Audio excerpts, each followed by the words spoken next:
আসসালামু আলাইকুম ওরহমতুল্লাহ। সম্মানিত দিনী ভাই বোনেরা, আলহামদুলিল্লাহ আমরা আল কোরআন তেলাওয়াত করে থাকি এবং আল কোরআনের তেলাওয়াত শুনেও থাকি। কিন্তু আল্লাহ তাআলা আল কোরআনের মধ্যে কি বলতে চেয়েছেন সে বিষয়ে আমাদের জানা একান্ত প্রয়োজন। আজকে আমাদের বিষয়বস্তু হলো সূরা আল বাকারার ৩ নম্বর আয়াতের একটি অংশের আলোচনা।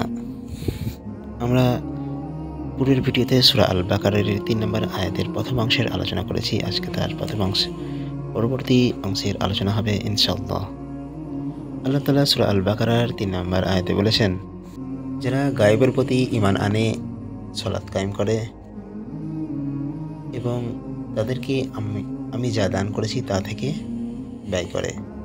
আমরা আগের ভিডিওতে গায়েব এবং ঈমান সম্পর্কে আলোচনা করা হয়েছে। আজকে এই আয়াতের মধ্যেকার অংশ সালাত কায়েম করা এ বিষয়ে আলোচনা হবে ইনশাআল্লাহ।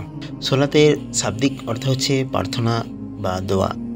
শরীয়তের পরিভাষায় সে বিশেষ ইবাদত যা আমাদের নিকট নামাজ হিসাবে পরিচিত। কোরআন করিমে যতবার সালাত তাগিদ দেওয়া হয়েছে সাধারণত ইবাদত শব্দের মাধ্যমেই, ইকামত শব্দের দ্বারাই দেওয়া হয়েছে। সালাত আদায়ের কথা শুধু দু এক জায়গায় বলা হয়েছে। এজন্য অকিমুস সালাত সালাত প্রতিষ্ঠা এই মর্মে অনুধাবন করা উচিত। ইকামত এর শাব্দিক অর্থ সোজা করা, স্থায়ী রাখা। সাধারণত যেসব খুঁটি, দেওয়াল বা গাছ প্রকৃতির আশ্রয়ে সোজাভাবে দাঁড়ানো থাকে সেগুলো স্থায়ী থাকে এবং পড়ে যাবার আশঙ্কা কম থাকে। এজন্য ইকামত স্থায়ী ও স্থিতিশীল অর্থেও ব্যবহৃত হয়। কোরআন ও সুন্নাহর পরিভাষায় অকিমুস সালাত অর্থ নির্ধারিত সময় অনুসারে যাবতীয় শর্তাদি ও নিয়মাবলী রক্ষা করে সালাত আদায় করা। শুধু সালাত আদায় করাকে ওয়াকিমুস সালাত বলা হয় না।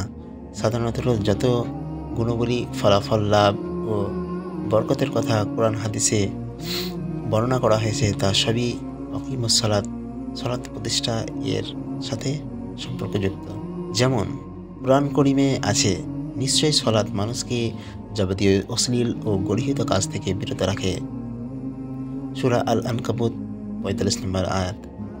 বস্তুত সালাত এর ফল ও ক্রিয়ার তখনই প্রকাশ ঘটবে যখন সালাতের ওপর বর্ণিত অর্থে প্রতিষ্ঠা করা হবে। এজন্য অনেক সালাত আদায়কারীকে অশ্লীল ও নক্করজনক কাজে জড়িত দেখে এই আয়াতের মর্ম সম্পর্কে সন্দেহ পোষণ করা ঠিক হবে না, কেননা তারা সালাত আদায় করেছে বটে কিন্তু প্রতিষ্ঠা করেনি। সুতরাং সালাতকে সকল দিক থেকে ঠিক করাকে প্রতিষ্ঠা করা বলা হয়। ইকামত অর্থে সালাতে সকল ফরজ, ওয়াজিব, সুন্নত, মুস্তাহাব পরিপূর্ণ আদায় করা। এতে সবসময় সুদৃঢ় থাকা এবং এর ব্যবস্থাপনায় সুদৃঢ় করা সবই বোঝায়। তাছাড়া সময় মতো আদায় করা, সালাতের রুকু, সিজদা, তেলাওয়াত, খুজু সঠিক রাখা এবং এর অন্তর্ভুক্ত। ইবনে কাসির। ফরজ, ওয়াজিব, সুন্নত ও নফল প্রভৃতি সকল সালাতের জন্য একই শর্ত। এক কথায় সালাতে অভ্যস্ত হওয়া এবং শরীয়তের নিয়ম অনুসারে আদায় করা এবং এর সকল নিয়ম পদ্ধতি যথাযথভাবে পালন করাই ইকামত সালাত। তার মধ্যে রয়েছে জামাতের মাধ্যমে সালাত আদায় করার ব্যবস্থা করা, আর তা ব্যবস্থার জন্য সকল ক্ষমতা প্রয়োগ করা, প্রয়োজনে রাষ্ট্রীয়ভাবে তাদেরকে ব্যবস্থা করা।